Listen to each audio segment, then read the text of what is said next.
Bismillahirrahmanirrahim. Assalamualaikum warahmatullahi wabarakatuh. Alhamdulillahillazi hadana li hadza wa ma kunna linahtadiya laula an hadanallah. Asyhadu an la ilaha illallah wa asyhadu anna Muhammadan abduhu wa rasuluhu la nabiyya ba'da. Puji syukur hadirat Allah Subhanahu wa taala. Alhamdulillah hari ini di ruangan yang berbahagia ini kita kembali berkumpul setelah tadi pagi kita juga mendapat pencerahan dari Profesor Dr. Azumardi Azra MA tentang membangun peradaban Indonesia. Malam ini lebih khusus pertemuannya. Kami kehadiran tamu dari saudara kami dari Melati, kampus Melati, dan dari Bunga Bangsa. Salawat beriringan salam kepada Rasulullah SAW yang mengangkat harkat martabat manusia, menyetarakan antara laki-laki dan perempuan. Dan ini juga yang akan kita terus perjuangkan, bahwa tidak ada perbedaan ras, tidak ada perbedaan jenis kelamin dan sebagainya. Jenis kelamin tentu berbeda, tetapi hakikatnya kita harus bisa menyetarakan semuanya. Yang terhormat Bapak Haji Yusri, yang terhormat Bapak Yusi, Bapak Isan, Ibu Ayu, Ketua Yayasan Bunga Bangsa Ibu Elin, Ketua Yayasan Melati, dan seluruh Bapak Ibu Kepala Sekolah dari SD Islam Bunga Bangsa, TK Islam Bunga Bangsa, SMP, SMA, SD, SMP, SMA, SMK Melati yang terhormat. Tidak memperpanjang mukadimah, hari ini kita akan melakukan diskusi ringan tapi serius yang akan dipandu oleh Ustadz Bahtiar, Kepala Sekolah SMP Islam Bunga Bangsa.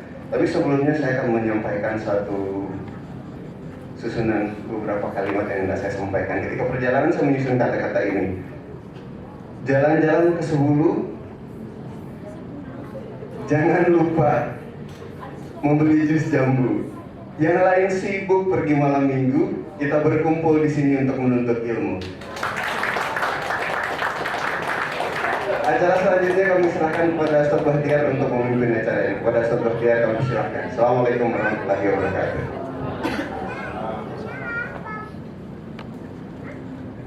Bismillahirrahmanirrahim. Assalamualaikum warahmatullahi wabarakatuh. Terima kasih Pak Rizky yang sudah mengantarkan saya sampai di sini. Bapak dan Ibu sekalian, alhamdulillah malam hari ini kita bertemu kembali dalam satu acara yang digagas oleh Yayasan Bunga Bangsa, dan malam ini pesertanya bergabung antara Yayasan Bunga Bangsa dan Yayasan Melati. Satu rangkaian yang tidak bisa dipisahkan dari satu kegiatan yang dilaksanakan tadi pagi, yaitu digagas oleh Bunga Bangsa Society.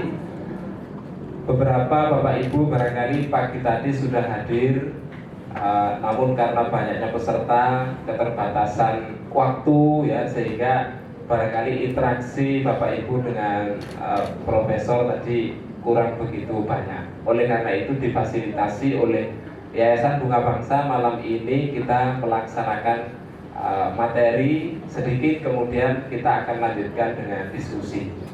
Bapak dan Ibu sekalian, paling tidak sebagai moderator di waktu yang singkat ini saya perkenalkan beliau yang sudah hadir bersama kita. Beliau ini sudah tidak asing lagi karena sudah sering tampil di televisi nasional ya, terutama di TV One sama Metro barangkali, yang kalau acaranya ini diskusi publik. Kalau di Indosiar barangkali tidak ada, karena kita Indosiar itu dangdut semua isinya, tidak ada diskusinya di situ ya. Jadi beliau sering mengisi diskusi-diskusi baik tentang politik, sosial maupun budaya. Beliau adalah Profesor Dr. Azumardi Azra MA, lahir 4 Maret 1955 di Lubuk Ulung, Sumatera Barat, Padang ya.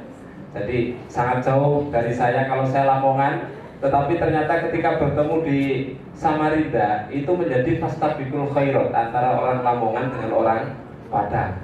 Jadi banyak ditemui nasi Padang, ya, warung nasi Padang. Saingannya satu memang di situ, warung Lamongan, soto Lamongan.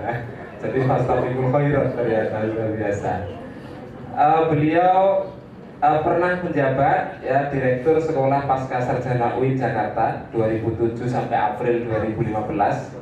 Kemudian sekarang menjadi Deputi Kesra pada Sekretariat Wakil Presiden RI April tahun 2000 mulai Januari kemarin Prof ya, sejak 1 Januari 2017 ya sampai sekarang staf khusus Wakil Presiden.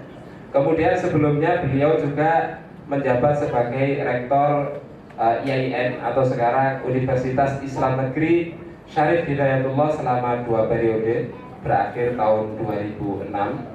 Bapak dan Ibu sekalian, saya pikir saya tidak terlalu panjang untuk menjelaskan profil beliau karena waktu kita terbatas. Jadi nanti selama kurang lebih 15 menit Prof. Azra akan memberikan pengantar bagi kita sekalian terkait dengan bagaimana guru mengelola pembelajaran atau guru di sekolah, sehingga kurikulum yang sudah disiapkan oleh pemerintah yang kalau di dalam makalah beliau ini dikutip salah satunya adalah bahwa kurikulum ini sangat berat, itu menjadi bisa dirasakan nikmat oleh anak-anak kita.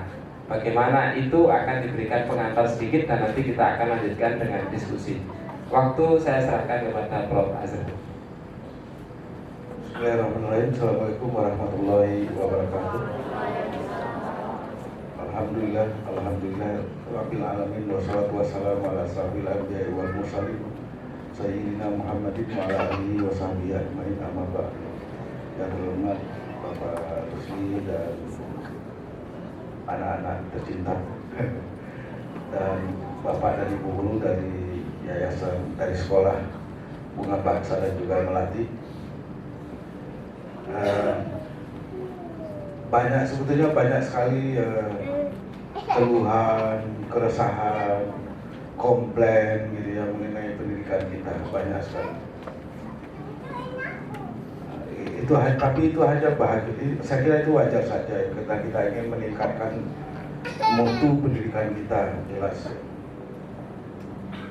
Tapi saya ingin menegaskan kembali, sebenarnya kalau kita bicara secara tentang pendidikan Indonesia dan nanti lebih khusus pendidikan Islam, di mana sekolah Melati dan juga sekolah Bunga Bangsa yang ada di dalamnya, maka semuanya yang ada itu adalah sejarah mengenai kemajuan. Jadi history of Indonesian education is history of progress sebetulnya, dan sejarah mengenai progres ini, mengenai kemajuan ini saya kira sangat signifikan khususnya di dalam lembaga-lembaga pendidikan Islam. Kalau kita bicara pendidikan Islam, maka sebenarnya pendidikan Islam itu kalau dilihat dalam konteks negara bangsa Indonesia, maka pendidikan Islam yang terjadi itu adalah ekspansi pendidikan Islam. Memang kita ini kurang beruntung karena kita dikuasai oleh Belanda, dan Belanda ini memperlakukan inlanders atau pribumi itu beda dengan penjajah Inggris, beda dengan penjajah Prancis dan sebagainya. Walaupun itu kemudian menjadi blessing in disguise, menjadi rahmat terselubung bagi kita. Kalau Prancis itu terkenal kalau negara jajahannya dengan misi peradaban, Mission Civilis, terutama di Afrika Utara. Jadi orang-orang pribumi Muslim di Afrika Utara diajak atau dibawa atau dipaksa masuk ke dalam peradaban. Nah, yang dimaksud dengan peradaban itu adalah di situ peradaban Prancis. Maka hasilnya yang kita lihat sekarang adalah orang Muslimin di daerah Maghrib, di Maroko, Aljazair, Tunisia itu lebih Prancis dari Prancis. Jadi itu Mission Civilis yang berhasil melakukan Prancisisasi atas orang-orang pribumi Muslim yang ada di situ. Sebaliknya Belanda menempatkan kaum Muslim itu sebagai warga negara kelas 3. Yang pertama di atas puncak adalah Belanda dan orang Eropa lainnya. Yang kedua adalah orang-orang Chinese, Cina dan Asia Timur termasuk Turki. Dan yang ketiga baru Inlanders, kita ini. Nah, Belanda nggak mau berhubungan dengan orang pribumi, mereka melalui perantara, broker atau mediator, broker Yalam. Nah, hal ini adalah terutama Cina. Jadi kalau kita bicara melihat katakanlah dominasi atau hegemoni pengusaha Cina di tanah air kita, itu adalah sebagiannya juga adalah warisan dari penjajah Belanda. Nah, pendidikan, satu-satunya pendidikan yang tersedia bagi warga pribumi adalah pendidikan lembaga pendidikan tradisional, ya pondok, ya pesantren, surau, dayah, di Aceh dayah, pondok, termasuk sejak abad 18 kalau di Kalimantan ini adalah abad 18, 19 terutama Syekh Muhammad Arsad Al-Bajari, Syekh Ahmad Khatib As-Sambasi dan seterusnya. Nah, jadi saya kira penting sekali dalam konteks itu ketika pesantren dan pondok ini ada, fungsi pokoknya itu ada 3 yang paling pokok. Yang pertama adalah transmisi ilmu-ilmu Islam dari satu generasi ke generasi berikutnya. Yang kedua adalah pemeliharaan tradisi Islam, tradisi Ahlus Sunnah wal Jamaah, atau kalau di lingkungan NU disebut dengan pemeliharaan tradisi Aswaja. Tradisi Islam Nusantara, Islam Indonesia, Islam Nusantara itu 3 sebetulnya. Itu yang saya sebut dengan ortodoksi Islam Nusantara atau ortodoksi Islam Indonesia kalau sekarang. Yang pertama kalamnya, teologinya adalah Asy'ariyah dan Jabariyah. Jabariyah itu suka menyerah pada takdir gitu ya. Yang kedua fikihnya Syafi'i, dan yang ketiga tasawufnya Al-Ghazali, tasawuf Ghazaliyah. Itulah tradisi kita. Jadi itu berkat pondok, pesantren, surau, dayah bisa memelihara tradisi itu sampai sekarang. Karena tradisi tasawuf itulah maka kemudian Islam Indonesia menjadi Islam yang akomodatif, toleran, inklusif.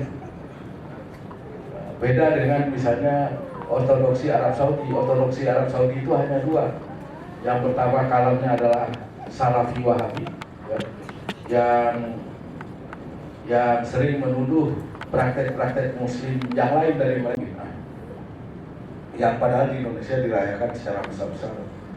Dan yang kedua fikihnya adalah fikih Hanbali. Mazhab Hanbali ini adalah yang paling wal jamaahnya itu. Ya. Walaupun soal Ahlus Sunnah wal Jamaah ini Indonesia juga, masyarakat Muslim Indonesia juga berbeda-beda. Tapi semuanya Ahlus Sunnah wal Jamaah. Muhammadiyah juga Ahlus Sunnah wal Jamaah. NU ya Ahlus Sunnah wal Jamaah juga, tapi lebih populer disebut Aswaja. Yang lain juga Ahlus Sunnah wal Jamaah. Nah yang ketiga tadi saya sebut adalah tasawuf Al-Ghazali. Nah tasawuf itu penting sekali juga. Baik tasawuf amali, tasawuf alaqi maupun juga tasawuf falsafi. Nah yang ketiga fungsi lembaga pendidikan Islam tradisional ini adalah menghasilkan calon-calon ulama. Reproduction of ulama, reproduksi ulama. Itu munculnya dari situ. Nah, tetapi sejarah pesantren juga sejarah progres. Ketika mulai pada awal abad 20 itu muncul eksperimen sekolah-sekolah modern. Sekolah-sekolah modern yang saya kira sekolah baik Melati maupun juga Bunga Bangsa itu mengikuti presiden yang dulu dibuat pada dasawarsa kedua abad 20, yaitu ketika Muhammadiyah mengadopsi sekolah model Belanda, tapi kemudian memasukkan pelajaran Islam, Mendek Quran. Jadi saya menyebutnya sebagai Dutch-based Islamic School, Dutch-based schooling system. Jadi sistem persekolahan Islam yang berbasiskan Belanda. Kurikulumnya umum, tapi kemudian ada, kalau dalam dulu itu Mendek Quran. Mendek Quran itu dengan pelajaran Quran, pelajaran agama. Yang kemudian menginduknya sekarang adalah ke Kementerian Kemendikbud ya. Tapi kemudian ada eksperimen lagi, lembaga pendidikan Islam yang disebut dengan madrasah. Madrasah itu adalah Islamic based schooling system. Jadi sistem persekolahan yang berbasiskan tradisi Islam itu sendiri. Madrasah. Nah, pada awal 20 madrasah ini menganut misalnya mulai ada modernisasi dengan menggunakan kurikulum, ada pencakup pelajaran umum, ya. Pelajaran umum itu ada. Nah, jadi para hadirin, para guru sekalian, saya kira tanpa apa kita mengetahui sejarah seperti itu, malah kemudian agak susah memahami pendidikan Islam Indonesia ini. Saya melihat kemudian kalau kita lihat pesantren, madrasah, sekolah Islam itu sudah ada sejak awal abad 20, pesantren malah lebih tua lagi. Maka sistem pendidikan Islam, pendidikan tinggi Islam itu baru mulainya pasca kemerdekaan. Baru mulai dengan UII di Yogyakarta bulan Juni 1945, kemudian sistem perguruan tinggi agama Islam negeri itu baru mulai 1951, 57 di Jogja dan di Jakarta, kemudian menjadi IAIN dan tahun 60, dan kemudian mulai 2003 itu 2002 mulai Universitas Islam negeri. Nah, dengan seluruh kelembagaan pendidikan Islam itu, maka sistem pendidikan Islam Indonesia itu adalah yang terbesar di dunia. Paling besar di dunia. Tidak ada sistem pendidikan Islam yang terbesar, yang lebih besar dari Indonesia. Tidak ada. Untuk pendidikan tingginya saja, perguruan sistem pendidikan tinggi Islam negeri itu ada 56. Di Mesir, di Al-Azhar, ada sistem pendidikan tinggi agama Islam negeri itu cuma 6, walaupun tentu saja penduduk Mesir itu sepertiga Indonesia, sekitar 90 juta, kurang lebih begitu. Saya menyebutnya sekali lagi, sistem pendidikan Islam Indonesia mulai dari ada 3 macam kalau sekarang kan. Mulai dari yang madrasah base, yang bermadrasah, yang sekolah Islam seperti Bunga Bangsa ini sekolah Islam, menginduknya ke Dikbud. Kalau yang madrasah ke Kementerian Agama. Nah, kemudian ada lagi yang pendidikan tingginya. Jadi besar sekali. Nah, ini aja harus kita syukuri. Nah, sekali lagi saya ingin menegaskan, sejarah pendidikan Islam adalah sejarah kemajuan. Seorang ahli antropologi pendidikan dari Amerika Serikat mengatakan, namanya Profesor Robert Hefner, mengatakan sistem pendidikan Islam Indonesia adalah sistem yang paling progresif di seluruh dunia. Paling progresif. Kenapa paling progresif? Karena satu, kemampuannya untuk beradaptasi dengan perubahan. Itu satu. Bisa beradaptasi dengan perubahan. Baik perubahan itu perubahan sosial ekonomi, karena perubahan-perubahan yang dimunculkan oleh pembangunan, misalnya masa Orde Baru sampai kemudian masa reformasi, itu kemampuannya. Yang kedua, yang menyebabkan pendidikan Islam Indonesia itu progresif adalah bertemunya aspirasi dari dua pihak. Yang pertama adalah aspirasi dari orang tua Muslim yang menginginkan anak-anak mereka bukan hanya tahu atau mengetahui atau unggul di dalam pengetahuan umum, tapi juga unggul di dalam pengetahuan dan pengamalan Islam. Itu. Jadi bertemu pada saat yang sama, pemerintah kita juga ingin lembaga pendidikan Islam ini tidak menjadi sekedar objek dari pembangunan, objek modernisasi, tapi menjadi agen perubahan, agen modernisasi. Nah, itulah yang membuat pendidikan Islam Indonesia itu menjadi paling progresif di seluruh dunia. Dan karena itu pula bertemu kedua aspirasi ini, maka kemudian di Indonesia tidak menjadi persoalan ketika kurikulum madrasah dan juga kurikulum madrasah terutama dinasionalisasikan atau kemudian menjadi 70% umum, 30% agama pada awal tahun 1970-an. Itu hampir tidak mendapatkan resistensi dari masyarakat Muslim sendiri. Jadi tidak ada oposisi terhadap itu. Tidak ada misalnya isu, wah ini pemerintah mau mensekulerisasikan pendidikan Islam, mensekulerkan pendidikan madrasah. Tidak ada. Karena itu tadi, karena orang tua yang anaknya dikirim ke madrasah itu ingin juga kuat dalam pengetahuan umum, tapi juga kuat dalam pengetahuan agama. Dan pada saat yang sama mereka juga menginginkan anak-anak mereka yang tamat madrasah, khususnya madrasah aliyah, bisa masuk tidak hanya ke IAIN atau IAIN, tapi juga ke perguruan tinggi umum, apakah Mula Warman, apakah dan seterusnya itu. Nah, oleh karena itulah maka saya sering mengatakan salah anggapan pengamat asing yang mengatakan bahwa lembaga pendidikan Islam itu adalah breeding of radicalism, breeding ground of radicalism. Jadi tempat perkecambahan radikalisme. Itu mungkin benar dalam kasus Yaman ataupun kasus Pakistan, tidak benar dalam kasus Indonesia. Tapi juga di Indonesia terus berlangsung perubahan sosioekonomi yang menurut saya juga memperkuat posisi lembaga-lembaga pendidikan Islam, khususnya tingkat dasar dan menengah. Yaitu yang tadi saya sudah singgung, pertumbuhan kelas menengah Muslim.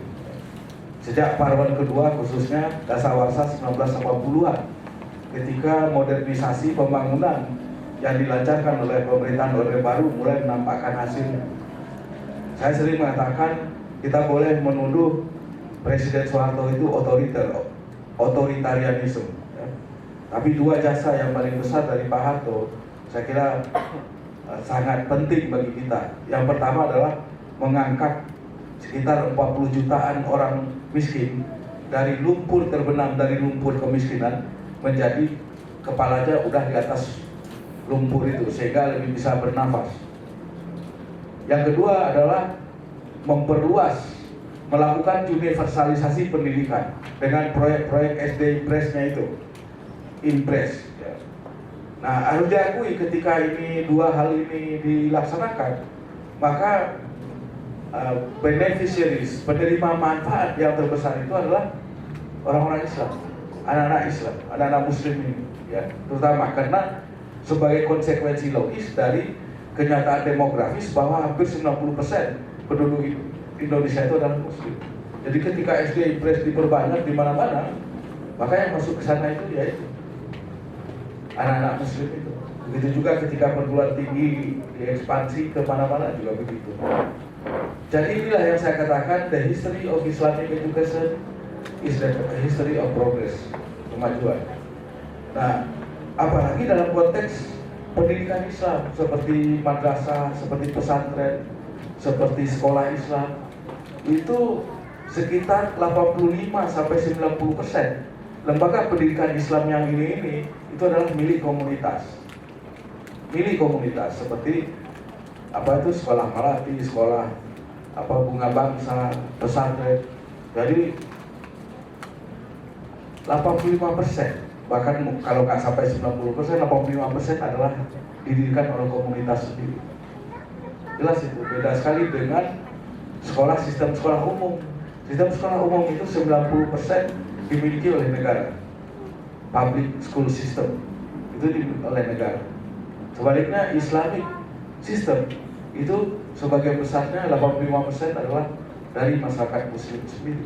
Nah, ketika terjadi pertumbuhan kelas menengah Muslim ini dengan aspirasi-aspirasi yang semakin menguat pada Islam, saya menyebutnya sejak 1985 itu terjadi apa yang disebut dengan increased attachment to Islam, meningkatnya attachment, kelekatan pada Islam, ya.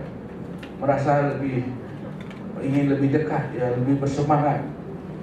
Saya nggak menyebutnya mungkin Islamic revival, mungkin itu agak berlebihan, tapi mungkin Islamic attachment itu jelas, terutama misalnya dengan meluasnya pemakaian jilbab, ya kan, jelas sekali itu. Semakin banyak orang yang melakukan ibadah-ibadah. Itu terjadi dalam proses yang juga saya sebut sebagai santrinisasi. Jadi meningkatnya santrinisasi sejak 1980-an. Ini juga dikemukakan oleh seorang sejarawan asal Australia, Profesor Rickler. Sejak 1980-an terjadilah proses santrinisasi, ya. Sehingga kemudian kita melihat yang tadinya komunitas dalam tanda kutip abangan itu semakin kehilangan tempatnya di dalam masyarakat. Nah, proses-proses seperti inilah yang kemudian memberikan peluang yang lebih besar, semakin besar bagi lembaga pendidikan seperti sekolah Bunga Bangsa itu. Nah, lembaga sekolah Bunga Bangsa atau Melati itu bisa memiliki dua keunggulan. Yang pertama, dia bisa memiliki keunggulan komparatif. Keunggulan komparatif itu misalnya jelas kalau sekolah Islam Bunga Bangsa, keunggulan komparatifnya itu adalah di situ lebih banyak pelajaran Islamnya ya Pak ya. Ya, jelas itu. Tapi juga bisa memiliki keunggulan kompetitif. Misalnya, saya nggak tahu persis ya, tapi misalnya saja bisa jadi dalam mata pelajaran matematika misalnya, anak-anak sekolah sekolah Bunga Bangsa ini lebih unggul dalam matematika. Bisa bahasa Inggris atau apa saja. Itulah yang disebut dengan keunggulan kompetitif. Kalau komparatif itu termasuk fasilitas gedungnya yang bagus, lingkungannya yang bagus, komparatif ya. Tapi competitive advantage atau competitive edge itu pada bidang-bidang seperti itu. Jadi kalau misalnya tadi saya lihat lagi latihan untuk lomba fisika ya. Itu bisa sangat kompetitif. Itulah competitive edge-nya, competitive advantage-nya. Sangat bisa. Nah, jadi peluangnya itu besar. Dan salah satu saya kira, saya melihat potensi sekolah-sekolah umat ini, sekolah-sekolah komunitas muslim ini, itu memiliki potensi yang lebih besar untuk melakukan terobosan-terobosan, melakukan pembaharuan-pembaharuan. Karena dia tidak terlalu terikat pada birokratisasi pendidikan yang sekarang ini di Indonesia semakin kencang. Benar, semakin kencang. Sekarang guru itu lebih sibuk menyiapkan apa itu Bu? RPP, belum lagi laporan sertifikasi ya. Guru Bunga Bangsa ikut laporan itu, sertifikasi. Belum bikin SAP, SAP. Belum lagi mengisi lapor ya. Yang isinya itu uraian deskriptif yang sangat panjang. Urusan-urusan administratif yang sebenarnya tidak ada hubungannya atau sedikit sekali hubungannya dengan kemajuan pendidikan. Sedikit sekali. Saya bilang sama Menteri Agama 3 bulan yang lalu, Pak Menteri, ini fingerprint ya. Jadi guru-guru itu harus fingerprint, Pak. Dosen itu harus fingerprint. Dosen di perguruan tinggi negeri, baik yang umum maupun yang Islam gitu, atau yang lain di bawah Kementerian Agama, fingerprint pagi-pagi. Kalau di Ciputat, saya bilang sama Menteri, kampus dari Ciputat, dosennya datang dari Bekasi, datang dari Tanjung Priok, datang dari Parung, habis subuh dia harus berangkat langsung. Kalau nggak sampai 7.30 di sana, macet, ya kan? Habis fingerprint jadi gelandangan di kampus. Saya bilang jadi gelandangan, karena nggak ada kantornya Pak, nggak ada tempat duduknya. Mau duduk di mana dia? Nggak ada kantornya. Yang ada itu cuma public common room, ruang untuk bersama. Paling itu. Jadi tidak adil. Saya bilang Bapak Menteri, kalau ini terus dilanjutkan Pak, saya mau berhenti aja, pensiun saya. Pak Menteri maunya kalau saya pensiun besok, saya pensiun besok. Minggu depan saya pensiun minggu depan. Karena apa? Karena fingerprint ini tidak ada hubungannya dengan kemajuan pendidikan. Jadi daripada saya ikut tidak seperti itu, ya sudahlah berhenti aja. Itu yang terjadi. Nah, swasta kan tidak terlalu terikat dengan itu ya. Baik dalam perencanaan, penyelenggaraan program, tentu saja disiplin tetap perlu, ya. Kehadiran tepat pada waktunya perlu, ya kan? Perlu. Kalau mulai jam 7, ya jam 7 udah ada, jangan jam setengah 8. Mentang-mentang misalnya nggak ada fingerprint. Saya nggak tahu di Bunga Bangsa ada fingerprint. Ada. Tapi fingerprint itu bisa dikerjain. Ya betul itu. Saya pernah menguji dokter di UPI, ada tamatan UPI nggak sini Bandung.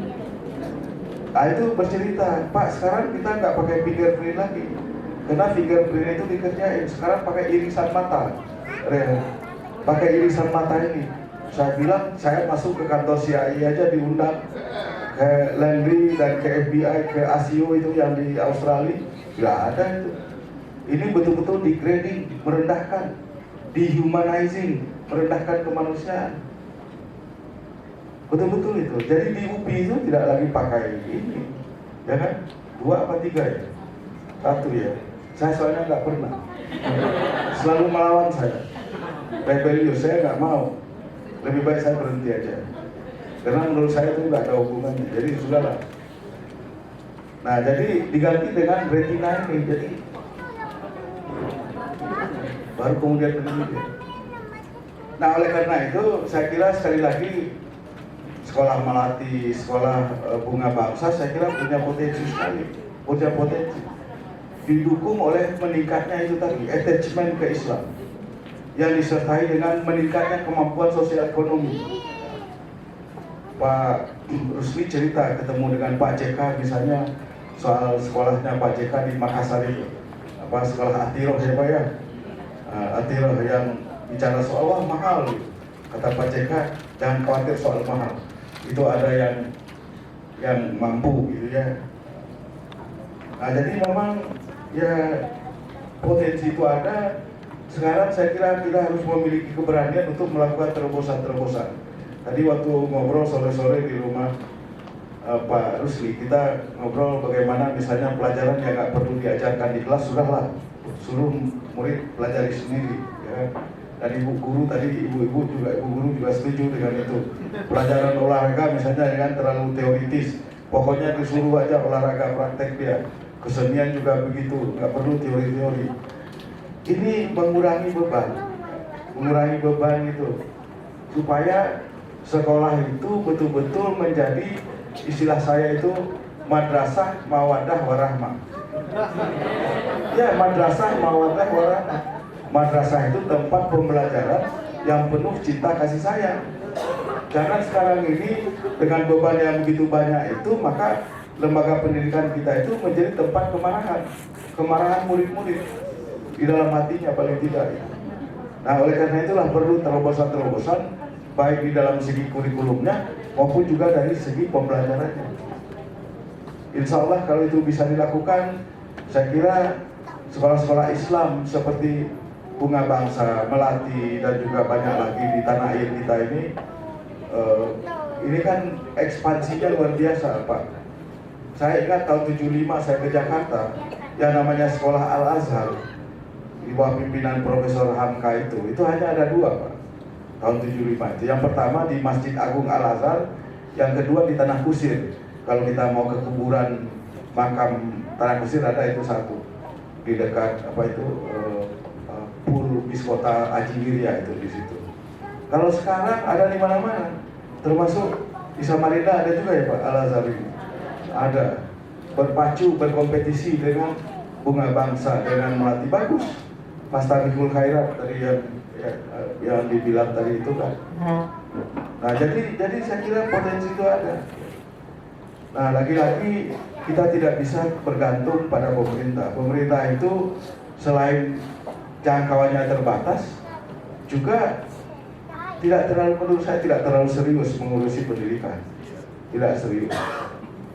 Jadi oleh karena itu dalam konteks keumatan dan kebangsaan, maka usaha-usaha keras dari komunitas muslim sendiri, ya, komunitas muslim sendiri seperti Melati ataupun sekarang Bunga Bangsa ini menjadi sangat-sangat penting, menjadi sangat-sangat krusial. Karena kalau tidak, kita nggak punya pilihan lain Pak. Inilah, saya sering mengatakan kita ini lembaga-lembaga pendidikan Islam ini sudah mematahkan banyak mitos. Dulu tahun 70-an kalau ada sekolah yang bagus, maka itu pasti bukan punya orang Islam, bukan pendidikan Islam, pasti milik agama lain. Tapi sekarang kan enggak, di mana-mana. Ada yang dari Malang nggak di sini? Malang, ada Malang, di Malang Pak. Itu kan ada dulu apa itu sekolah yang di depan dulu sekolah apa itu yang di depan Min 1 itu. Min 1 Malang, di depannya kan ada sekolah Katolik itu. Sampai saya kira akhir 70-an atau awal 80-an yang paling ramai mobil ya sekolah Katolik itu. Tapi kalau sekarang enggak, beralih itu ke mobilnya ke depannya, ke min itu, ke min 1 malam. Jadi banyak itu yang model-model begitu. Termasuk misalnya di kampus saya di UIN Ciputat itu ada madrasah pembangunan. Itu kalau sudah pagi macet Pak. Jadi itu betul-betul meskipun madrasah, tapi itulah sekolah bagi kelas menengah. Jadi sekarang banyak sekolah-sekolah Muslim yang baik, sekolah-sekolah Islam yang baik. Itulah yang saya sebut dengan mitos. Tadi itu kita berhasil mendapat ajaran Islam yang menekankan pentingnya pendidikan. Itu bisa kita wujudkan. Kita wujudkan pesan Islam mengenai ketinggian ilmu, keilahian ilmu itu bisa kita wujudkan. Juga manajemennya, ya kan, manajemennya, pengelolaannya itu bisa kita wujudkan. Jadi ketika kita membangun sekolah-sekolah itu dan kemudian berhasil, maka semuanya ini adalah aktualisasi, upaya aktualisasi terus menerus mengaktualisasikan ajaran Islam ya dalam berbagai aspeknya, mengenai ketinggian ilmu, lingkungan hidup yang bagus. Saya memang betul-betul terpesona ya ke sekolah Bunga Bangsa tadi, lingkungannya yang betul-betul green, eco, bersahabat dengan lingkungan, tata bangunannya yang memang rapi dan bersih. Inilah semuanya Islam itu bersih, dalam orderly gitu ya, dalam tata tidak berantakan, tidak sembarangan gitu. Karena memang Islam itu adalah agama yang mengatur secara totalitas. Memang tidak bisa setengah-setengah. Udkhulu fis-silmi kafah itu kan di situ. Tidak hanya dalam ibadah mahdoh, tapi juga dalam kehidupan sehari-hari. Saya kira itu pengantar yang agak kepanjangan mungkin ya, setengah jam. Terima kasih. Kita akan bisa lanjutkan dengan diskusi. Silakan apa saja ditanyakan mengenai pendidikan.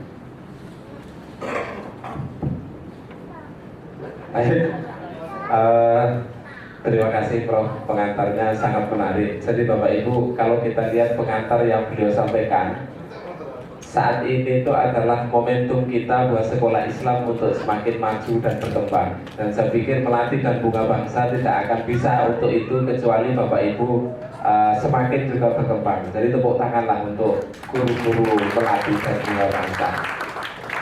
Baik, kita akan lanjutkan untuk sesi diskusi. Untuk malam hari ini, kalau kita cermati waktu, saya pikir akan ada 2 termin. Jadi setiap termin 3 orang penanya. Ya, saya persilakan 3 orang.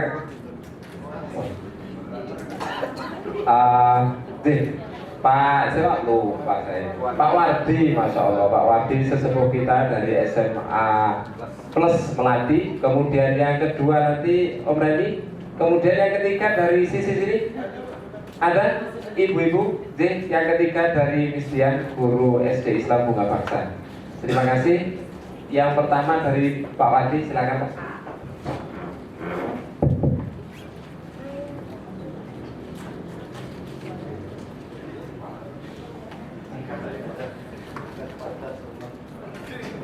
Bismillahirrahmanirrahim. Assalamualaikum warahmatullahi wabarakatuh.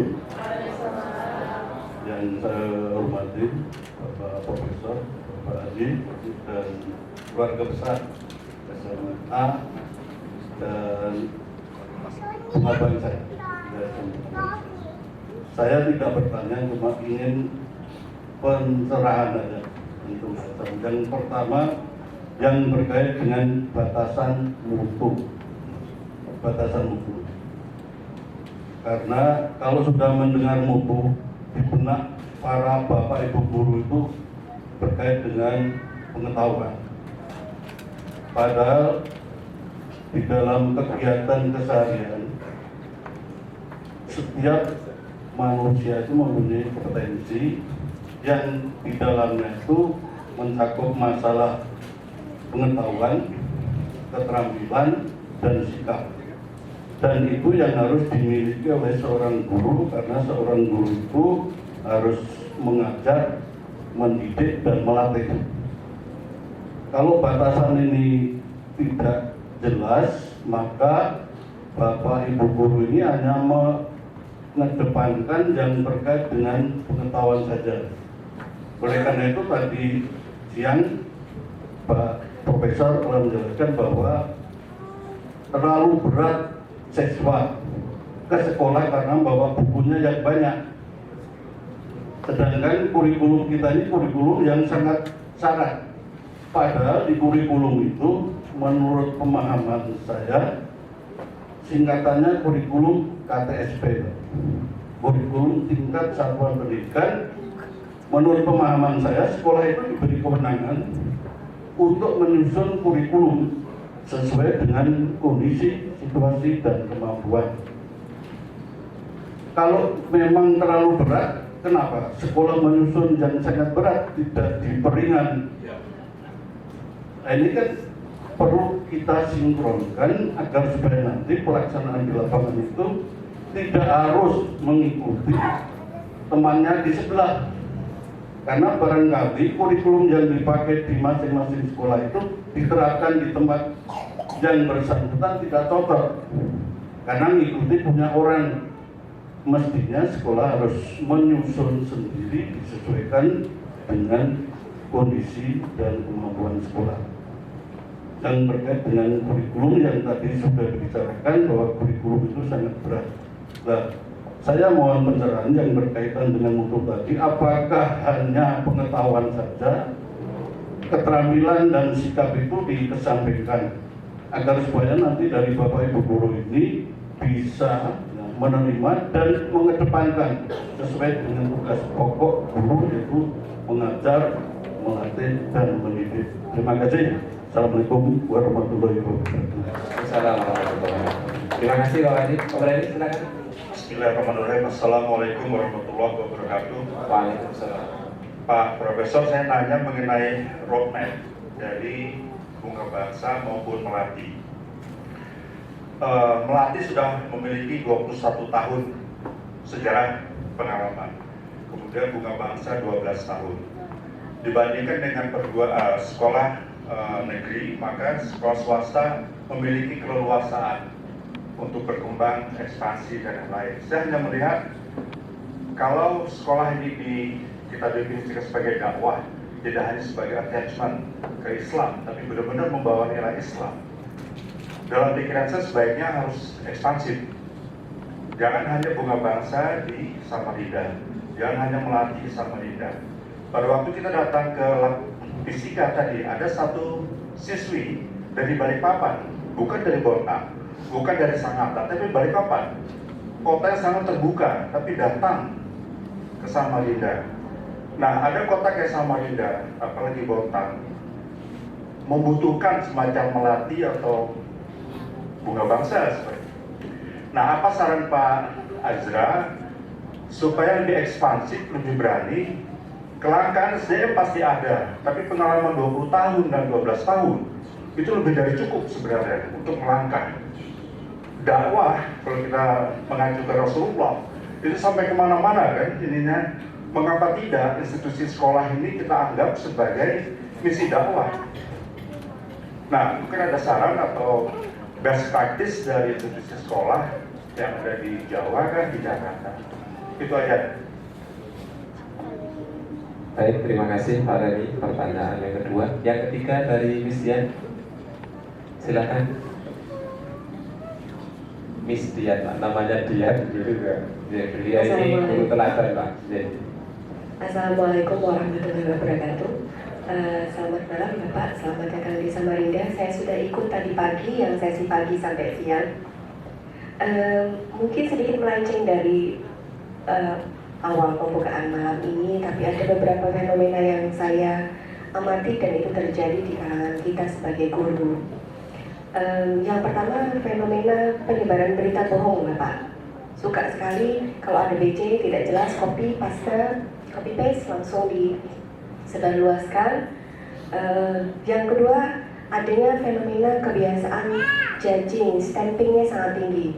Lu nggak sama-sama gue, lu kafir. Lu nggak sama-sama gue, lu liberal, dan seterusnya. Pertama kali saya datang ke Bunga Bangsa tahun 2005. Jadi saya di Bunga Bangsa masih baru Bapak, baru 11 tahun. Saya bertemu dengan seorang ibu bertanya, ngajar apa? Saya sampaikan saya ngajar bahasa Inggris. Oh, itu bahasa kafir. Kamu kok pede, kok bangga jadi guru bahasa Inggris? Dan ternyata orang-orang seperti itu kesini-sini bukan tambah sedikit Bapak, ternyata semakin banyak. Jadi kesempatan ini saya minta tolong kepada Bapak, kami, saya terutama, diberi pencerahan, diberi nasihat yang banyak bagaimana semestinya kita sebagai pendidik ini merupakan sponsor agen-agen baik sebetulnya. Tapi kalau ada masih kebiasaan menyebarkan informasi bohong tanpa dicek, sebetulnya ada permasalahan apa di belakang sampai ada keengganan untuk mengecek, untuk membaca dan sejenisnya, sehingga sangat gampang untuk menyebarluaskan berita bohong.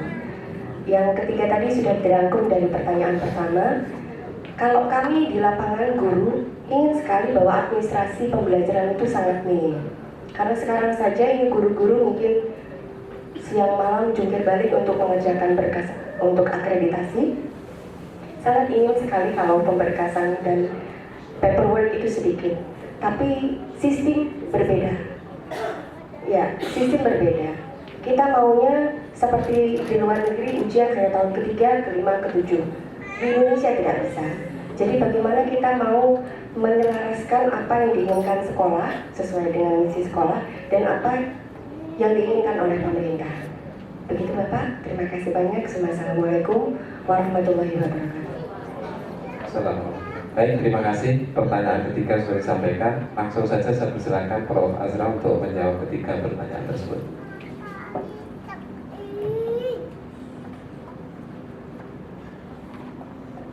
Terima kasih atas pertanyaan-pertanyaan dari Bapak dan Ibu.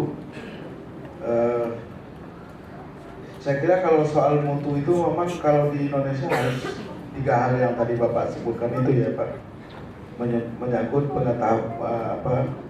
pengetahuan dan kompetensi guru di dalam bidang pengetahuan, keterampilan dan sikap ya. Karena di negeri kita terutama di dalam masyarakat Muslim lah, umumnya tidak hanya di Indonesia tapi juga di tempat-tempat lain, guru itu memang harusnya menjadi uswah hasanah, menjadi contoh teladan yang baik dalam sikapnya ya.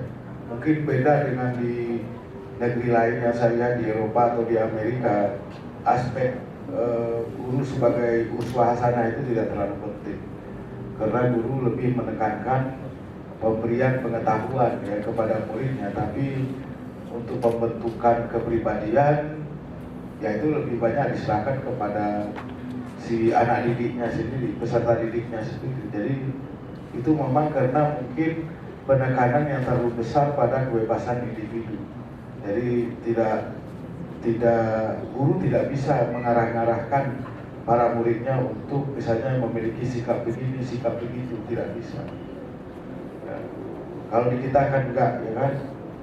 Di kelas itu bahkan di tingkat perguruan tinggi ya, saya itu masih risih itu. Kalau ada mahasiswa yang nanya, Pak, pakai tangan kiri, saya bilang ganti tangan Anda atau pakai tangan kanan. Misalnya begitu Pak. Kalau di negeri yang lain, saya kira juga di Australia biasa pakai tangan kiri. Di kita kan enggak, yang baik itu dengan yang kanan. Jadi ketiga-tiganya itu Pak. Jadi memang di Indonesia karena mungkin saya kira karena tradisi Islamnya itu, maka kemudian memang ketiga-tiga ini harus dipenuhi Pak. Guru itu harus memiliki ilmu pengetahuan dan guru itu harus belajar terus menerus. Sekarang guru itu tidak lagi pemilik tunggal ilmu. Kalau zaman saya sekolah dulu, bapak-bapak dulu, sumber ilmu itu ya paling banter guru terutama. Setelah itu mungkin buku-buku bacaan ya. Kalau sekarang kan enggak, anak-anak itu pakai gadget ya. Kerjanya ya mengakses macam-macam, banyak ilmu di situ. Jadi kadang-kadang malah anak-anak kita itu lebih tahu dari kita gitu. Karena dia mengotak-atik HP-nya terus. Itu adalah lebih berani juga ya Bu ya. Oleh karena itulah maka kemudian saya kira kita harus lebih banyak berdialog dengan murid, dan mungkin filsafat pendidikan kita juga harus diubah. Saya kira filsafat pendidikan kita dari dulu sampai sekarang masih filsafat pendidikan tabula rasa, bahwa peserta didik itu seperti tabula itu table putih, meja putih gitu. Yang kita tulis sih kosong, kertas kosong, meja kosong putih, kita tulis sih apa maunya kita. Nah, karena kita menganggap anak-anak itu adalah tabula rasa, maka apa saja yang ada dalam pikiran guru itu maunya dijejalkan semua kepada peserta didik. Kita menganggap mereka nggak tahu apa-apa. Makanya agak aneh, misalnya saya lihat dulu ketika putri saya itu masih madrasah ya, sanawiyah itu 6 tahun atau ya 7 tahun yang lalu itu di situ ada Pak Rusli, nomor bis kota Ciputat Blok M, nomor berapa itu? P21, ya saya masih ingat ya. Tapi ada di buku teks IPS-nya. Saya bilang ini apa ini? Apa ini perlu diajarkan di kelas? Perlu ditulis di buku teks? Nggak perlu. Ya nggak masuk akal. Di dalam buku teks kita itu banyak sekali hal-hal yang sebetulnya nggak perlu dipelajari. Itu dicari sendiri dalam kehidupan kayak begitu. Nah itu. Jadi kalau dari pendekatan pendidikan kritis ya, pendidikan kritis itu dari misalnya orang seperti Ivan Illich ya. Ivan Illich itu bilang kita harus sekolah atau lembaga pendidikan itu terlalu terikat pada formalisme. Semuanya serba formal ya kan. Ada jam belajar, ada jam berakhir, kapan ujian dan segala macam. Formalismenya sangat ketat. Makanya dia menganjurkan kita harus bereksperimen dengan school without walls. Nah, tadi saya lihat school without wall di situ di penambang saya. Ya Pak ya, sekolah tanpa dinding Pak. Gak ada dindingnya. Tapi yang maksud lebih dari itu Pak. Sekolah yang yang melewati batas-batas yang menghalangi terjadinya proses pendidikan. Itu yang dimaksud Ivan Illich. Bahkan ada lagi yang kritis, saya kira mungkin para guru pernah baca dari Paul Freire, Pedagogy of the Oppressed, itu judul bukunya, Pedagogi Orang Tertindas. Sekarang ini kata saya kira benar ya, Freire benar ketika mengatakan bahwa pendidikan kita ini tidak lagi menjadi pembebasan, tapi menjadi penindasan, membuat opresi itu penindasan. Jadi pedagogy of the oppressed, pedagogi bagaimana orang-orang tertindas ini bisa dibebaskan. Kenapa? Karena proses-proses pendidikan ini telah membuat peserta didik itu silent, dia membisu, nggak bisa ngomong lagi. Ya, karena apa? Karena kalau di kita ya, karena dihimpit oleh beban kurikulum yang begitu banyak. Gak bisa ngomong lagi, tidak hilang kediriannya, tidak ada ruang untuk imajinasi, tidak ada lagi ruang untuk kreativitas.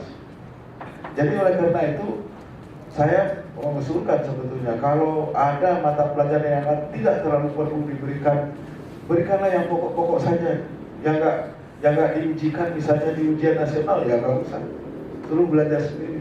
Apalagi dengan gadget itu kasih tugas saja, cari baca ini, misalnya IPS.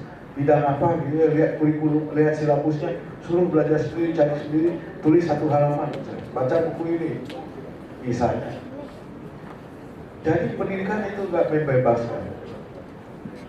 Itu yang dimaksud dengan Ivan Illich itu tadi, school without walls, atau pedagogi atau ilmu pendidikan yang membebaskan orang-orang yang tertindas oleh proses-proses pendidikan yang ada.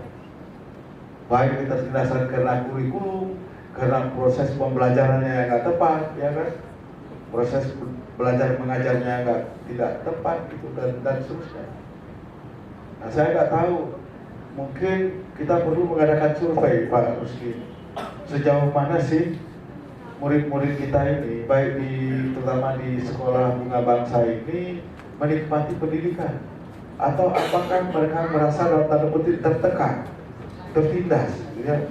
kita bisa mengasumsikan semakin tertindas peserta didik, semakin merasakan bahwa mereka tertindas, maka semakin susah terjadi internalisasi ilmu dan juga pembentukan karakter itu, jati diri itu jadi semakin susah.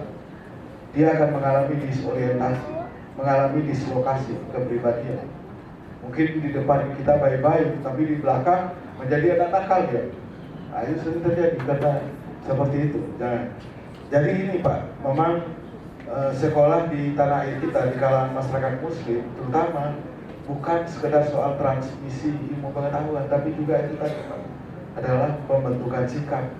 Nah itu hanya bisa terbentuk kalau kita memberikan ruang kepada anak-anak itu untuk mengekspresikan dirinya, tidak membuat proses pendidikan itu memunculkan apa yang disebut oleh Paul Freire adalah orang-orang tertindas, diopres.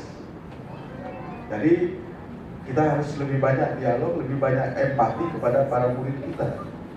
Dengan empati itu kita bisa memahami dan menyelami persoalan-persoalan yang mereka hadapi. Kan nggak tahu kita, pusing mereka itu Pak. Kurikulum, ya itulah tadi yang saya katakan. Pemerintah ini sering sekali mengambil keputusan di dalam bidang pendidikan itu tanpa kajian yang matang.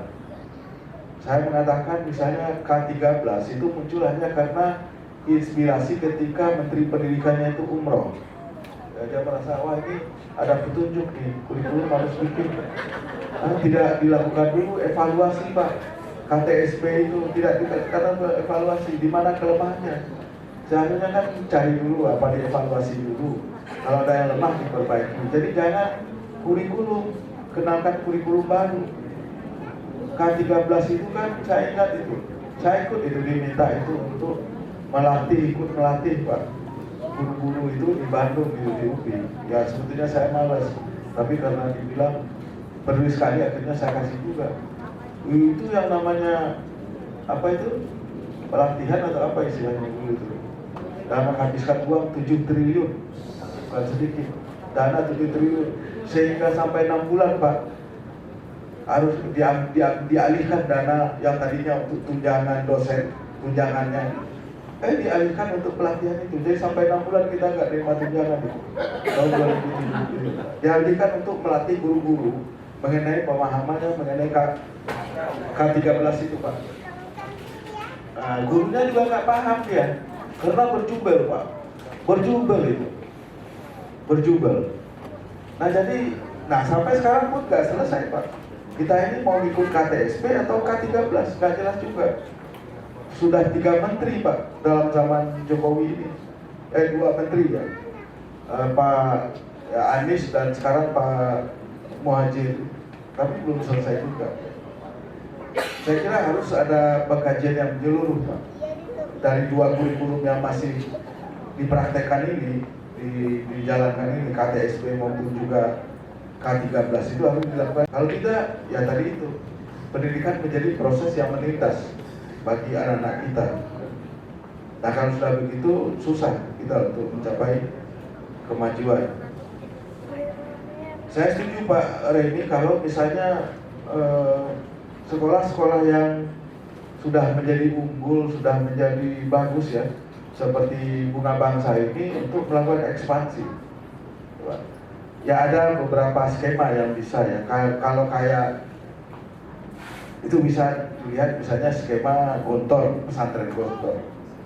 Pesantren Gontor itu membuat menduplikasi pesantren Gontor itu di mana-mana di seluruh Indonesia. Sudah hampir 100-an Pak jumlahnya. Kedua, memberikan lisensi kepada alumninya untuk mendirikan sekolah-sekolah, bukan sekolah, pesantren yang sebetulnya based on Gontor model. Nah kalau dalam soal sekolah Islam ini kita juga mungkin bisa melihat model Al-Azhar, YPI Al-Azhar itu yang berpusat di Masjid Agung Al-Azhar. Itu ada 2 model juga. Yang pertama dibuka langsung oleh Al-Azhar, misalnya di Samarinda ini. Saya nggak tahu yang di sini itu apa langsung atau tidak. Yang kedua melalui franchise tetapi tanggung jawab kurikulum, tanggung jawab kualitas tanggung jawab guru mengenai SDM guru itu dari Al-Azhar. Nah itu saya kira masyarakat kita merindukan Pak sekolah-sekolah seperti ini ya. Walaupun juga penting ditekankan pada saat yang sama kita juga kalau bisa melakukan semacam subsidi silang barangkali ya, karena bayarannya mahal biasanya. Maka kemudian ada anak-anak yang dari kalangan yang tidak mampu, kita usahakan dana filantropi, beasiswa, kebutuhan hidupnya dan sebagainya dari sumber-sumber yang ada. Saya kira itu sangat mungkin dilakukan. Jadi pendidikan itu memang salah satu bagian yang penting dari dakwah, itu jelas. Karena pendidikan di dalam Islam itu adalah upaya untuk usaha secara sistematis untuk meneruskan pemahaman dan praktek Islam dari satu generasi ke generasi yang lain. Cuma seperti yang pernah diungkapkan oleh Kiai Hasyim Muzadi tadi disampaikan ke saya oleh Pak Rusli.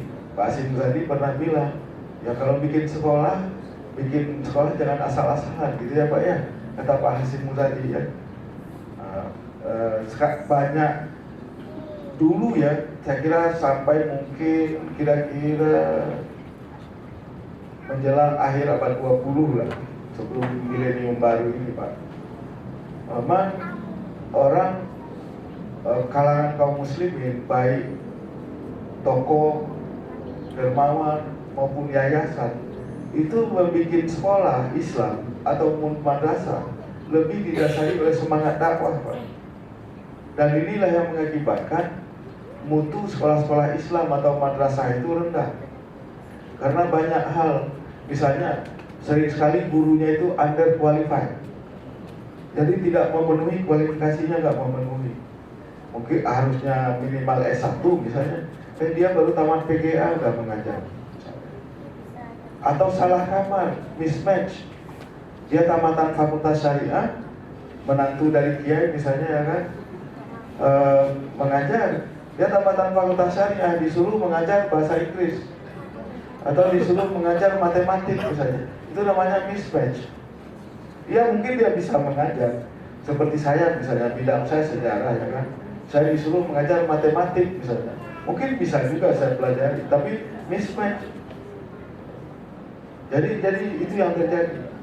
Nah sekarang saya kira udah kondisinya sudah semakin membaik, jelas ya, mutu madrasah, mutu sekolah Islam itu semakin baik karena ada upaya standarisasi juga dari pemerintah ya. Tapi masih tetap saja sebagian besar madrasah dan sekolah Islam itu belum mampu berkompetisi, masih mutunya itu kalau nggak lebih rendah ya pas-pasan gitu. Nah ini tantangan saya kira ke depan. Jadi semangat dakwah oke, tapi semangat dakwah yang kemudian diwujudkan dalam pendidikan sekarang tidak bisa lagi asal-asalan, harus melalui perencanaan yang matang, ya kan, persiapan yang rencananya matang lah. Ya. Jangan menunggu, memang juga perlu ditekankan rencana yang matang itu gimana? Ya harus lengkap semua ya, nggak perlu juga. Pokoknya kita mulai dengan Bismillah, perencanaannya sudah ada, insya Allah juga sambil jalan bisa kita sempurnakan. Jadi itu juga penting. Kalau kan nanti kita menunggu sempurna betul, kapan mau sempurna? Tapi ya poinnya ya harus betul-betul misalnya jangan terjadi lagi mismatch guru misalnya, itu jangan lagi. Under qualified atau tidak qualified itu jangan terjadi lagi. Saya kira itu bisa diatasi. Misdiat ya. Ya jadi ini masalah kita ya, penyebaran kabar bohong, kemudian mudah sekali menilai orang, mengkafir-kafirkan orang Islam lain atau orang yang lain. Saya kira ini masih sisa-sisa dari apa yang saya sebut sebagai under siege mentality di kalangan kaum muslimin. Mentalitas terkepung. Wah kalau apa tadi? Ngapain belajar bahasa Inggris, bahasa kafir misalnya. Itu yang tadi saya isyaratkan dalam ceramah tadi pagi itu, bahwa kalau kita mau maju kita harus terbuka. Kok takut belajar bahasa Inggris? Yang memakai bahasa Inggris bukan hanya orang kafir. Muhammad Ali juga pakai bahasa Inggris. Muhammad Ali itu siapa? Ya, yang petinju itu loh. Ya kan? Banyak sekali. Di Amerika itu sekitar 8 juta orang Islam. Di Eropa lebih banyak lagi. Jadi ini pencerminan dari under siege mentality. Mentalitas orang yang merasa terkepung, tidak memiliki kepercayaan diri, yang suka menyalahkan orang lain dari kegagalannya sendiri. Nggak bisa menyelesaikan masalah rumah tangganya tadi yang saya sebut. Konflik sesama di antara mereka, masing-masing ngotot, tidak ada yang mengalah, maunya itu zero sum game. Zero sum game itu dia saya bunuh atau saya terbunuh. Tidak ada ruang untuk kompromi dan akomodasi. Itulah yang terjadi. Dan pikiran seperti itulah yang menyebar dari Timur Tengah, maaf saja, yang mencurigai orang itu. Kalau saya sudah kenyang, saya kan kebetulan ya PhD, master dan PhD-nya dari Amerika kan. Wah, ini rektor, apalagi zaman rektor. Ya. Ya. Dosen-dosen muda IAIN kok yang dikirim ke Amerika. Saya waktu rektor pertama kali membuka American Corner di kampus. American Corner itu memberikan akses ribuan jurnal yang kalau kita beli mahal sekali, dan buku-buku, tidak khusus buku Amerika, buku apa saja. Di demo, saya di demo. Saya bilang ada demo aja sampai kering air liurnya. Memang saya pedulikan. Ya. Kita nggak boleh takut sama sumber ilmu apapun. Apa yang baik dari ilmu yang ditulis oleh orang Amerika kita ambil. Kalau yang nggak baik jangan diambil, tinggalkan. Orang Islam kan diajar untuk berpikir kritis, tidak taklid. Di demo Pak saya. Tapi besoknya nggak demo lagi. Ya, dia bilang. Dari itu yang saya sebut itu. Orang Islam itu sebahagian ya masih memiliki mentalitas pecundang. Psikologinya itu saya sebut sebagai psychology of the losers. Psikologi pecundang, orang kalah. Belum apa-apa udah kalah dia. Belum bersaing apa-apa udah kalah. Termasuk tadi itu, ngapain belajar bahasa Inggris? Udah kalah dulu. Orang Islam itu harus memiliki psychology of the winner. Psikologi pemenang. Psikologi petarung. Ini belum apa-apa. Wah, bahasa Inggris bahasa kafir. Nggak bakalan maju. Kalau yang ada itu sikap ketertutupan seperti itu, nggak bisa. Nah, jadi inilah yang harus kita ubah.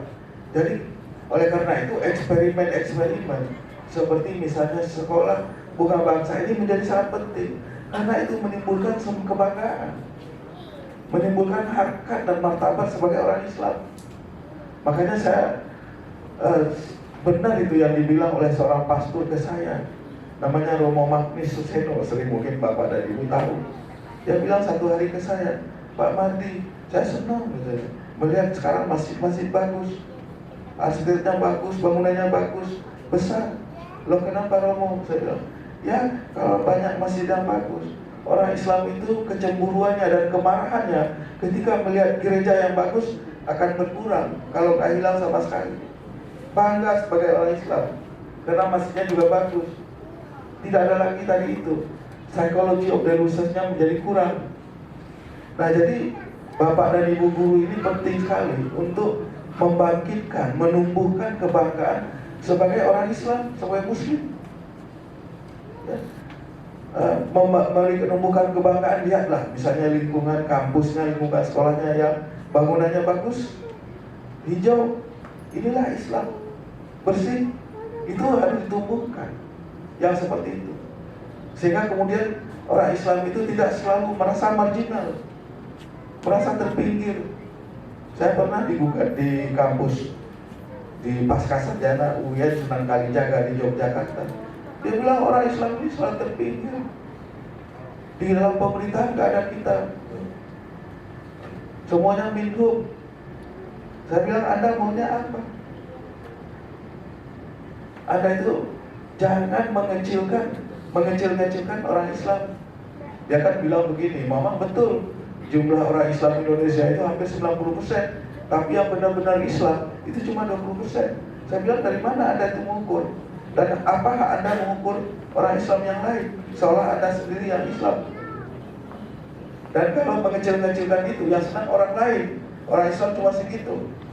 Ini politik demografi, politik statistik. Jadi hati-hati. Ngomong, jangan sampai misalnya mengatakan, oh cuma yang Islam benar-benar itu 20%. Itu bukan menjadi justifikasi bagi orang lain untuk mengecilkan peran Islam. Jelas itu. Jadi hati-hati. Itu menjadi politik statistik dalam kaitannya dengan soal keagamaan.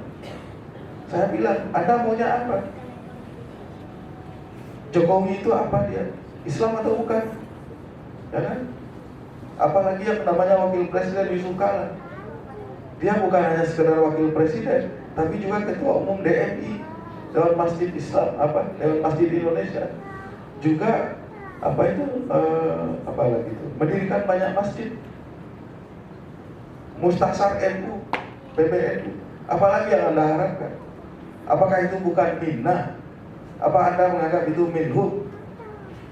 Kan nggak benar cara berpikir itu. Jadi mengecilkan.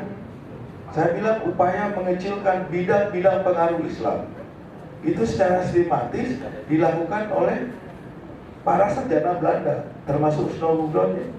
Jadi misalnya saja adat dari masing-masing suku bangsa itu di Indonesia ini bilang nggak ada hubungan itu dengan Islam. Masa sih? Tidak ada hubungan antara ule balang dengan ulama. Kalau di Aceh, ulama-ulama, ule balang yang terlibat dalam konflik terus-menerus. Begitu juga antara priai dengan santri misalnya. Padahal yang namanya priai itu juga banyak yang santri. Nah, jadi inilah upaya secara sistematik untuk mengecilkan ranah atau bidang-bidang pengaruh Islam, termasuk tadi itu dari kawan kita itu yang bilang, wah memang Islamnya hampir 90%, tapi yang benar-benar Islam itu cuma 20%. Nah, itu kan menurut saya logika yang tadi itu masih sekali lagi itu under siege mentality, merasa menjadi tamu di negerinya sendiri. Republik ini bukanlah republik dia sendiri. Orang Islam, orang Indonesia, kan nggak masuk akal. Bagi saya sih nggak masuk akal. Benar. Nah, inilah Bapak dan Ibu sekalian. Jadi Ibu Bapak guru ini punya, saya kira salah satu tugas mulia yang mesti dipikul itu adalah menimbulkan kebanggaan dalam diri anak didik kita, peserta didik kita, menjadi orang Islam itu membanggakan. Tidak harus kita semua kerjanya cuma marah melulu, ya kan? Belajar bahasa Inggris marah, belajar ini marah. Yang ada itu hanya ekspresi kemarahan. Nah, ini kan berbahaya, Pak. Islam itu sangat, padahal kan nggak seperti itu. Apa aja kita kerjakan dengan memulai dengan Bismillahirrahmanirrahim, Rahman dan Rahim, kasih sayang. Tapi kok ekspresinya marah melulu gitu. Belajar Inggris, bahasa Inggris marah. Itu bahasa orang kafir. Untuk apa? Nanti kita masuk neraka gara-gara belajar bahasa Inggris. Nah, jadi ini Bapak dan Ibu tolonglah, saya menitipkan betul itu kepada Ibu Bapak guru, tumbuhkan kebanggaan kepada peserta didik kita menjadi, ya apalagi sekolahnya memang bagus begitu. Jadi bukan mengada-ada kalau Ibu mengajarkan, menekankan kepada anak-anak didik itu supaya memiliki kebanggaan sebagai murid, pelajar, siswa-siswi sekolah Bunga Bangsa atau sekolah Melati itu. Tumbuhkan kebanggaan supaya nanti dia bangga jadi orang Islam, sehingga ekspresinya itu bukan ekspresi psikologi pecundang tadi itu, psychology of the losers. Saya kadang-kadang heran juga ya, orang Indonesia itu, terutama dengan Malaysia Pak Rusdi, karena kan sering marah. Sedikit-sedikit orang Malaysia dimarahi gitu kan. Wah, membuat batik didaftarkan atau rendang, marah. Padahal itu sebetulnya bagus, jangan marah. Itu menunjukkan hegemoni, betapa besarnya Indonesia ini, sehingga bidang-bidang pengaruh Indonesia itu tidak bisa dihindari oleh masyarakat atau kawan-kawan kita di Malaysia. Jadi nggak usah marah. Itu kan kemarahan itu sebetulnya karena ada suatu psikologi yang saya sebut tadi itu, yang tidak sehat, yang kemudian membuat orang itu mudah marah. Nah jadilah inilah Bapak dan Ibu sekalian, jadi Misdian jangan merasa discourage, ya. Merasa kecut mengajari bahasa Inggris, karena banyak literatur itu juga literatur Islam itu juga ditulis dalam bahasa Inggris, ditulis juga oleh ulama-ulama hebat-hebat itu dalam bahasa Inggris. Dorong mempelajari bahasa internasional yang itu penting untuk mengakses ilmu pengetahuan umum Islam dan lain sebagainya. Terima kasih. Lalu baik. Baik, terima kasih Prof. Jadi Bapak Ibu sekalian, kalau saya lihat sesi 1 ini dari sesi pertanyaan sampai dijawab itu membutuhkan waktu 45 menit ya, 45 menit. Jadi tak apa, karena ini penting memang Prof, pencerahan untuk kami ini Prof. Jadi saya akan buka sesi kedua Bapak Ibu, tapi kita akan batasi nanti maksimal kita berakhir sampai jam berapa ini kan. Nah itu yang penting kan, 10.15 ya, nanti kita akan akhiri. Bagi ibu-ibu yang merasa di daerahnya agak jauh dari Hotel Mesra, kemudian melewati medan yang agak kurang aman, ya silakan. Kalau misalkan meninggalkan tempat terlebih dahulu yang tidak didampingi suaminya.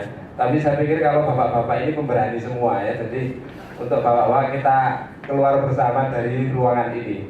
Jadi untuk sesi kedua saya batasi 2 pertanyaan saja. Dari ibu-ibu ada? Tidak ada? Dari sini Pak Aziz, kemudian di belakang ada Pak Fauzan. Ya, silakan. Dari Pak Aziz dulu. Pak Aziz ini guru SD Islam Bunga Bangsa.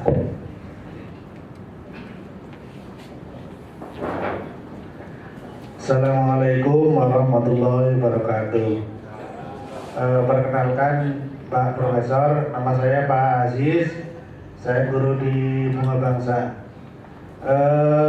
Saya punya pertanyaan mungkin 2. Pertanyaan pertama adalah dulu waktu saya masih kecil itu kalau dengar pesantren itu mesti apa itu korengan, itu ada orang kena korengan, orangnya nakal, kemudian tempatnya kumuh, mesti kayak gitu kalau di itu. Dan pada kenyataannya ketika saya mengunjungi teman-teman yang di pesantren rata-rata memang seperti itu Pak. Karena saya itu berkunjung di pesantren teman di Jawa itu ada dulu ya.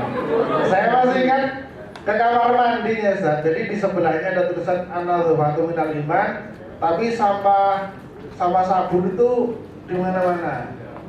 Nah, padahal ketika saya ikut ngaji itu yang dibaca itu kitabnya sudah terlalu terlalu tinggi.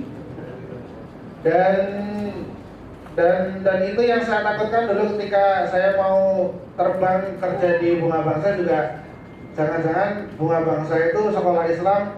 Pikiran saya juga begitu, kumuh, kemudian anak-anaknya serabutan, pokoknya sudah kayak gitulah. Ternyata alhamdulillah apa yang saya pikirkan itu 1000% berbanding terbalik. Jadi dan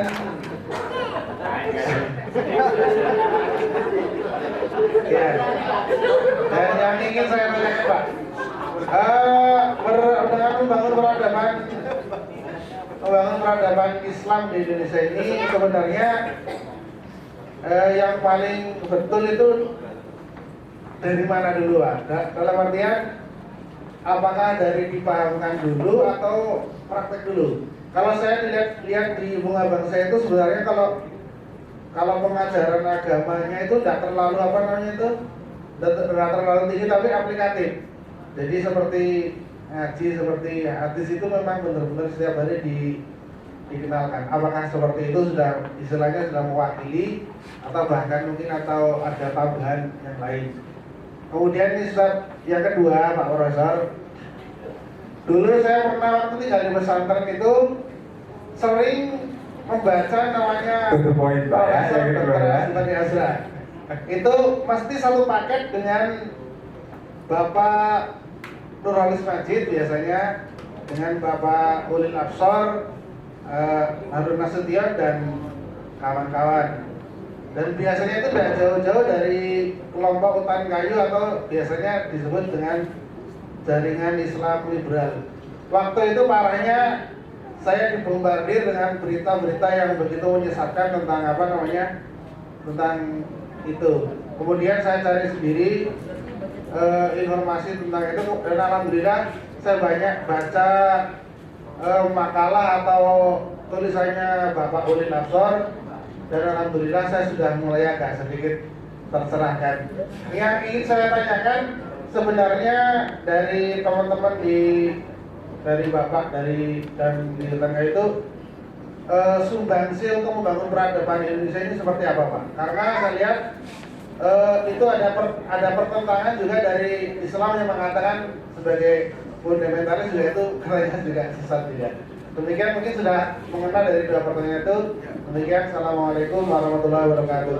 Waalaikumsalam. Terima kasih pemaparan luar biasa ini pertanyaannya Pak Ali. Berhubung semua. Kemudian yang terakhir dari Pak Fauzan, silakan Pak. Assalamualaikum warahmatullahi wabarakatuh. Selamat malam Prof. Marti, Adi Rusi. Yang kami tanyakan tentang perspektif pendidikan Bapak. Jadi Bunga Bangsa maupun Melati kan sebagai sekolah baru alternatif Islam di Samarinda yang mungkin akan jadi sekolah yang besar di Kaltim khususnya. Saya belajar dari kasus Jogja Pak. Jadi di Jogja dulu ada sekolah-sekolah tua seperti Debito, teman-teman Kristen, Stella Duse, teman-teman Katolik, Muhammadiyah, ada Amin, ada Muhammadiyah Satu dan sebagainya. Sekarang telah berubah jadi mazhabnya. Teman-teman di Jogja sekolah menengah cenderung pada sekolah-sekolah baru seperti Bunga Bangsa atau mungkin seperti Budi Mulia di sana, Teladan Islam. Nah, kedepannya juga sekolah-sekolah ini kan punya cita rasa berbeda, punya generasi yang berbeda. Mungkin sekolah-sekolah lama yang besar di Samarinda akan berganti dengan sekolah-sekolah baru yang ada di Samarinda seperti Bunga Bangsa maupun Melati. Yang ingin kami tanyakan adalah tentang sinergi alumni. Seberapa penting sih sinergi alumni yang akan membesarkan nama-nama besar sekolah-sekolah lamanya? Mungkin 20 tahun lagi alumni dari Bunga Bangsa maupun Melati ada di wali kota, ada yang jadi gubernur di Kaltim. Mungkin saya akan melihat dulu sekolah di mana sih mereka?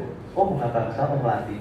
Nah, sebagai best practice dari Prof. Marti, seberapa kuatnya magnet alumni bagi sebuah sekolah pendidikan Islam, terutama mungkin di Jakarta antar alumni seperti UI, ITB, UIN pasti akan sangat bersaing dalam dunia pekerjaan dan sebagainya, yang tidak terpungkiri akan membawa nama baik bagi sekolah-sekolah yang dimana mereka berada. Terima kasih. Assalamualaikum warahmatullahi wabarakatuh. Silakan Prof. langsung dijawab. Mungkin 40 tahun yang lalu dengan pesantren dalam waktu 20 tahun terakhir, 2 dasar terakhir itu berbeda sekali. Pesantren dulu diidentikan dengan keterbelakangan, dengan desa, ya kan, dengan kekumuhan, bahkan ada istilah santri buduk, ya kan. Santri buduk itu, saya kira nggak tahu, hadirin tahu semua buduk itu. Buduk itu kutu busuk. Jadi tempat tidur santri itu dari bilik. Bilik itu bambu yang dibelah-belah itu. Kemudian tikarnya tikar pandan. Jadi bilik, bambu, kemudian tikar pandan itu tempat yang sempurna. Itu surganya bagi buduk. Jadi tidak higienis, makanya kulit santri itu buduk, kurapan gitu ya. Tapi itu sudah tidak ada. Kalau kita ini memperkuat argumen yang tadi saya sudah katakan,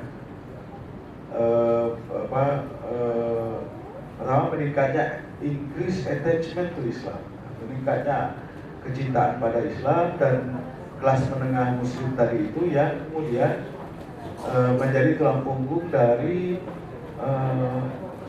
modernisasi pesantren dalam lingkungannya, fisiknya. Jadi saya keliling-keliling dalam beberapa tahun terakhir ini ke berbagai pesantren di Jawa dan Madura. Itu rata-rata pesantrennya, gedung-gedungnya itu berlantai 3, Pak, permanen, Pak. Berlantai 3 permanen. Saya datang ke Gulu-Gulu di Sumeneb, itu pesantren Gulu Anukoya. Itu santrinya 17.000, Pak. Jadi bukan sedikit. Dan sekarang pesantren itu tidak, jadi fasilitas pesantren itu meningkat, batas fisiknya jadi lebih higienis, ya kan? Lebih permanen gedung-gedungnya, lebih dikelola secara modern. Saya nggak tahu bagaimana misalnya sekolah Bunga Bangsa mengelola, tapi sekarang belum banyak yang itu ya, yang santri mukimnya belum banyak, yang tinggal di asrama belum banyak ya. Tapi untuk pesantren-pesantren besar itu Pak, itu memerlukan manajemen tertentu Pak, termasuk juga manajemen yang memungkinkan menghindari konflik ya, seperti di Gontor misalnya. Kalau dulu santri itu nyuci sendiri, menyetrika sendiri, memasak sendiri. Sekarang nggak bisa lagi. Ya itu harus catering, bukan catering, harus ada usaha catering di dalam pesantren itu. Harus ada rekanan dari keluarga kiai atau apa yang memasok misalnya telur, daging, sayur. Begitu juga mencuci. Jadi luar biasa itu. Memang selalu dari waktu ke waktu orang mempertanyakan dengan perubahan-perubahan yang terjadi di pesantren ini, jangan-jangan pesantren kehilangan identitas, mengalami krisis identitas.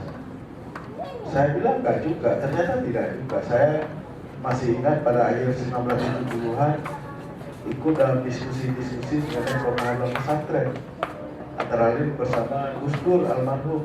Kita diskusi di MP3IS namanya di Jalan Studi.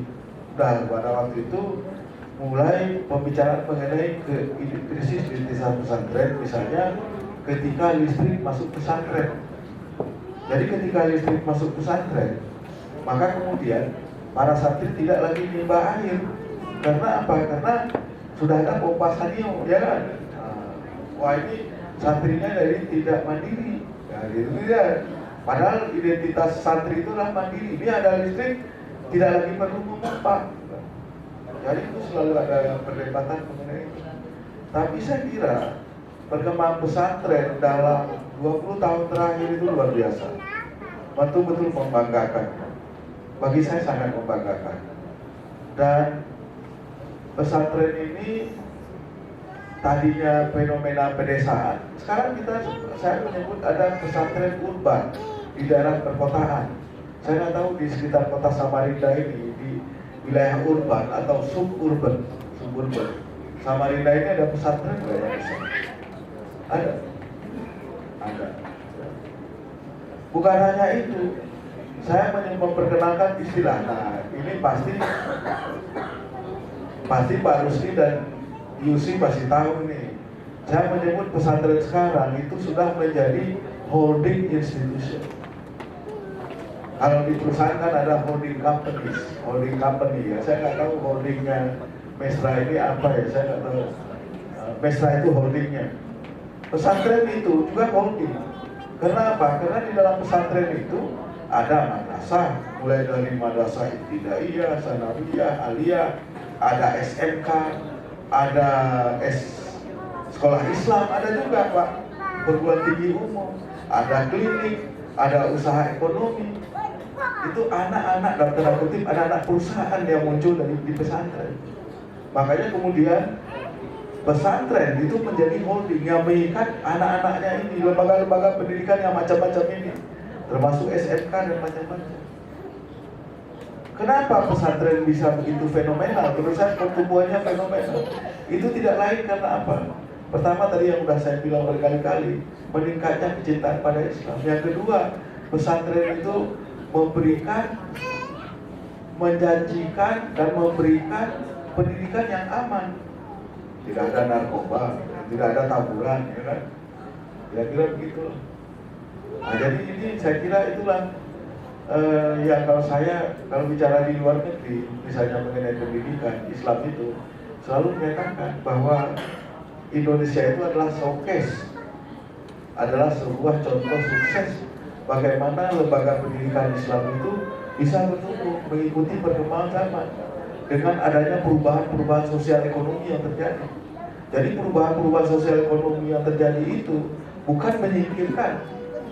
Kalau kita baca ya literatur mengenai pembangunan, mengenai modernisasi, perubahan-perubahan sosial ekonomi yang terbit pada tahun 70-an itu selalu mengatakan kalau kemajuan ekonomi itu terjadi, meningkat, maka kemudian agama tidak relevan lagi.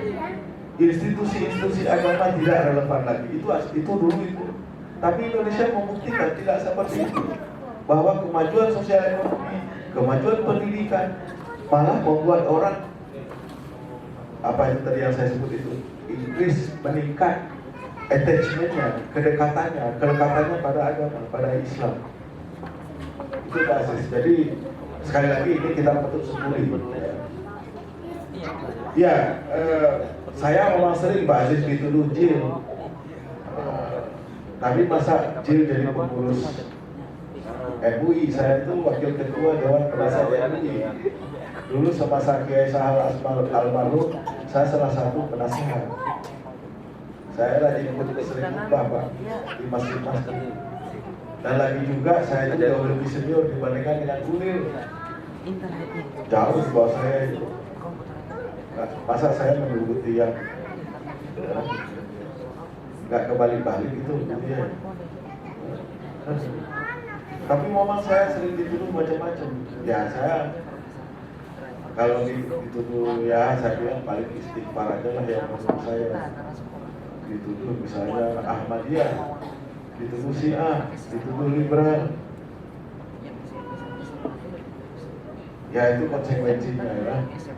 Padahal sebetulnya kalau saya membela orang Ahmadiyah, saya membela mereka sebagai warga negara Indonesia yang harus dilindungi oleh negara. Apapun, berbeda apapun paham keagamannya dengan saya, tapi dia warga negara Indonesia harus dilindungi. Negara berkewajiban melindungi. Dan orang Islam yang berbeda dengan orang Ahmadiyah tidak punya hak untuk menyerbu melakukan kekerasan. Ya apa? Orang Ahmadiyah kita siksa, kita lakukan kekerasan. Apakah kita punya mandat dari Allah untuk menghajar, menghanguskan rumah-rumah orang Ahmadiyah hanya karena berbeda? Iya Pak. Nah, orang Syiah juga begitu. Jadi kita ujung-ujungnya kan tanggung jawab keagamaan itu tanggung jawab pribadi kan. Kalau misalnya orang Ahmadiyah kita anggap sesat, pada akhirnya itu tanggung jawab pribadi dia. Pak Aziz boleh sampaikan paham Anda mengenai Mirza Ghulam Ahmad sebagai nabi itu bukan paham yang ortodoks, itu paham yang menyimpang. Boleh disampaikan begitu. Tapi pada akhirnya apakah dia mau menerima saran Pak Aziz atau tidak, itu pada akhirnya tanggung jawab dia sendiri. Dan tidak perlu kita lakukan, kita tidak perlu menggebuk dia misalnya. Nah ini, karena saya membela seperti itu, membela hak mereka sebagai warga negara dan tugas kewajiban negara melindungi setiap warga negara, maka saya dituduh Ahmadiyah, padahal saya bukan Ahmadiyah. Tapi saya juga dituduh fundamentalis Pak, sama kawan-kawan dari JIL ya kan. Yang tadi ada sebut, saya dituduh fundamentalis. Kenapa? Dia masih suka khutbah. Kok masih suka khutbah sih? Masih suka sholat? Kok masih mementingkan hal yang normatif gitu ya kan? Hanya orang fundamentalis lah yang mementingkan hal seperti itu. Alhamdulillah saya dituduh fundamentalis hanya karena itu tadi masih menekankan pentingnya hal-hal yang normatif dalam Islam seperti sholat, ibadah mahdoh dan sebagainya. Jadi itu Pak. Tapi agak apa itu Pak Fauzan. Jadi saya kira ini salah satu gejala yang menarik juga ya. Sejak 1980-an dengan tadi saya mengatakan semakin membaiknya madrasah, semakin banyaknya sekolah-sekolah Islam yang bagus. Waktu itu melatih dulu ya Pak, tahun berapa melatih Pak? 20 tahun yang lalu 94. Kemudian juga semakin dalam tanda kutip ya Pak, semakin islaminya sekolah-sekolah negeri ya Pak. Semakin Islami itu bisa, maksudnya guru-guru perempuannya semakin banyak yang pakai jilbab ya. Masjidnya juga bagus-bagus. sekolah-sekolah SMP, SMA terutama lah itu. Maka kemudian gejala yang lazim juga yang kita lihat, saya amati di Indonesia, yaitu terjadinya kebangkrutan sekolah-sekolah Kristen dan Katolik. Tidak lagi banyak muridnya, karena tadi banyak murid dari anak-anak sekolah itu, sekolah-sekolah Katolik atau Kristen itu biasanya dulu kelas menengah. Orang Islam sih, orang Islam, tapi nggak mau mengirim anaknya ke madrasah, karena kalau dikirim ke madrasah, gengsinya jadi jatuh. Tahun 70-an itu, gengsinya jatuh kok ke madrasah. Madrasah nggak punya masa depan, gitu kira-kira begitu. Atau sekolah Islam.